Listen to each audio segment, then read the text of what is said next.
Bismillahirrahmanirrahim. Assalamualaikum warahmatullahi wabarakatuh.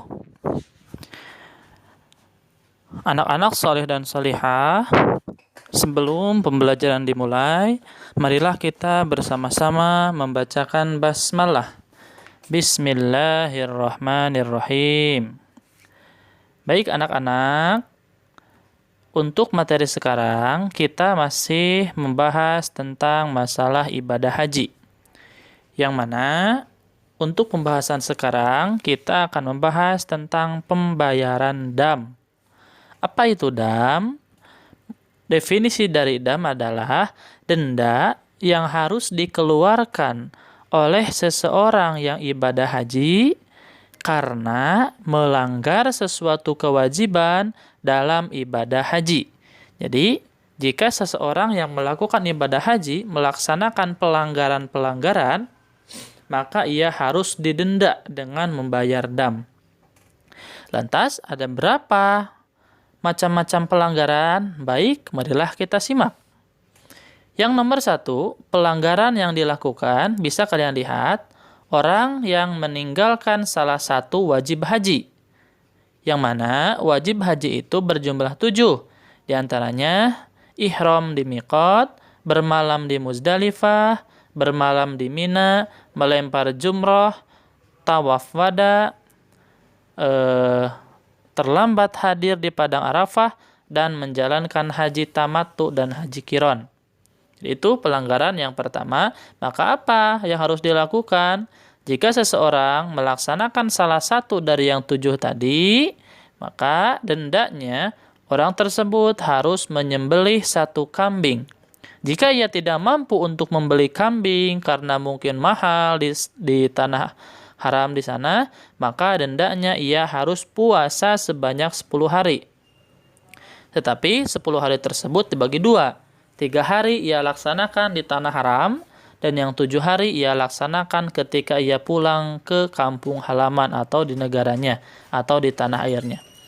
Kemudian, pelanggaran yang kedua, jika ia melanggar salah satu larangan ihram. Bisa kalian lihat. Yang pertama, jika laki-laki memakai pakaian yang berjahit. Jadi, jika seseorang memakai pakaian yang berjahit seperti celana, kaos, atau baju, karena untuk ihram itu ada khusus pakaian ihram. Atau jika wanita, ia memakai tutup muka atau memakai kaos tangan, atau mencukur rambut, memotong kuku, dan memakai harum-haruman. Maka jika seseorang melaksanakan 5 hal tersebut, hukumannya sama, ia harus menyembelih 1 kambing, dan jika ia tidak mampu, maka puasa sebanyak 3 hari. Lebih ringan dari yang tadi. Jika ia masih tidak mampu berpuasa sebanyak 3 hari, maka ia cukup melaksanakan sedekah sebanyak 3 sok. Yang mana 3 sok tersebut diberikan kepada 6 fakir miskin sebanyak 3 hari berturut-turut. Jadi jumlahnya ia harus mengeluarkan sebanyak 9 sok. Seperti itu. Yang selanjutnya bisa kalian lihat. Pelanggaran orang yang memburu atau membunuh binatang di tanah haram. Itu tidak diperbolehkan jika seseorang sedang ihram. Jika seseorang melaksanakan hal tersebut, maka hukumannya ia harus memotong hewan yang sama atau semisal dengan hewan yang ia buru atau yang ia bunuh, dan hewan tersebut harus ia sedekahkan. Jika tidak ada, maka cukup dengan harganya saja. Kira-kira hewan yang ia buru, berapa harganya? Kemudian, orang yang memotong pepohonan besar ataupun orang yang memotong pepohonan kecil. Jika pohon yang dipotong adalah pohon yang besar, maka dendanya ia harus memotong unta atau sapi. Namun jika pohon yang ia potong adalah pohon kecil, maka dendanya cukup dengan memotong kambing. Kemudian, pelanggaran yang kelima, orang yang melakukan hubungan suami istri.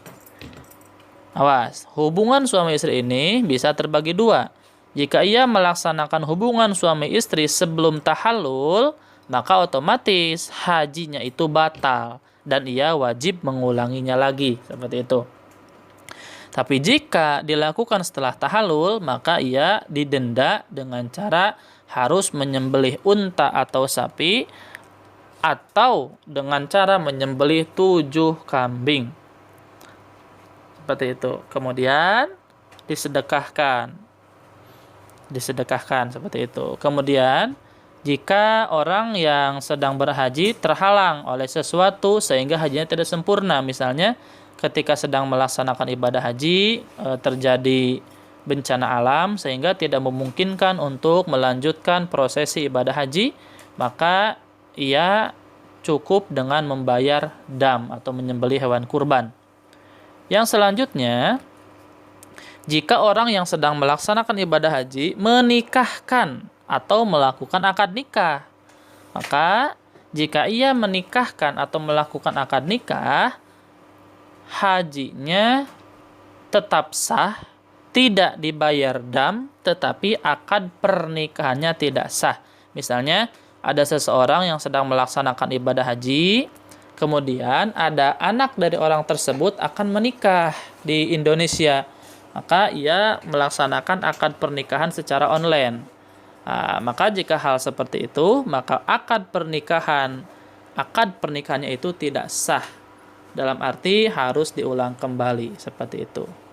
Baik, itu untuk materi sekarang. Terima kasih atas pembahasan atas perhatiannya. Semoga kita semua diberi kemudahan dalam melaksanakan segala aktivitas. Marilah kita tutup dengan membacaan hamdalah bersama-sama. Alhamdulillahirabbil alamin. Akhirul kalam. Assalamualaikum warahmatullahi wabarakatuh.